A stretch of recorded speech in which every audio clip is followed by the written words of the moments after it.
ভাই ভাই কি মনে করে? ভাই ছোট একটা কাজ আছে। ঠিক আছে ভাইজান, ওকে দেখা হবে, থ্যাংক ইউ থ্যাংক ইউ। লাও ভাই এটা তোমরা একটা কাম করলাম, এই বয়স আছে, আমি যদি জানতাম তোমরা এই কাম করে এখানে আসছো, আমি তুমি করে ছাড়াইতে জীবনেও আসতাম, মার্ডার করে আসতাম, নিজেরে বুঝ দিতাম। আমরা কি বুঝছি নাকি?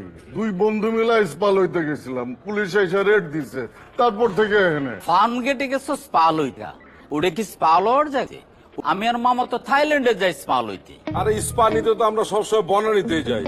আজকে আকবো এটা কিপটামি করে কইলো চল ফার্ম গেটে যাই, পয়সা বাঁচাতে গিয়ে এত কট খেয়ে গেলাম।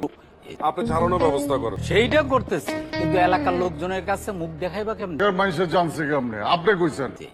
আমার কর দরকার আছে, এই ঘটনা নিয়ে নিউজ হয়ে গেছে না? আরে নিউজ হয়েছে তো কি হয়েছে? আমরা মুখ ঢেকে আসছিলাম না হাত দিয়া। ও মুখ ঝাঁকে রাখলে কি এলাকার লোকজন তোমাকে চিনব? সমান কিছু থাকলো?